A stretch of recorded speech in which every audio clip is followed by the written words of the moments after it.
Hello everyone, মেয়ের আবদার দেখাবো। চলো, ও এখন বায়না করছে যে মা বাতাবি লেবু খাবো, তাও কি কাকিমাদের গাছের। তো এই গাছে বাতাবি লেবু এত সুন্দর, সেটা তো তোমরা দেখতেই পারবে। তো এই দেখো, সামনে ছিল একটা, তো সেটাই কিন্তু পেরে নিয়ে চলে আসলাম।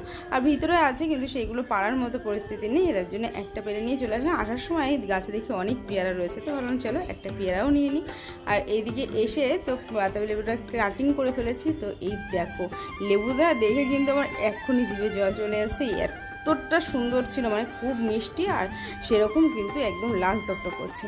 তো যাই হোক, লেবুটা তো মাখা করা হয়ে গেছে, আর বেশি কিছু দিইনি, হালকা একটু লবণ আর লঙ্কা দিয়েছি, কেননা মিষ্টি তো অটোমেটিক ছিলই। আর তারপরে কিন্তু এই যে সন্ধ্যেবেলা মামামকে পড়ে দিয়ে আসার সময় মামামের পাপার সঙ্গে আমার দেখা হয়ে গেছিলো রাস্তায়। তো দুজনে গল্প করতে করতে চলে আসলাম। আর আমাদের সিম্বু সোনার জন্য, মানে ওর অত্যাচারে আমাদের কিন্তু একটা ছোটো মোটো ডাইনিং টেবিলই হয়ে গেছে। তো সেটাই আজকে ঘরে নিয়েছে। আর দেখো, ফার্স্ট বৌনি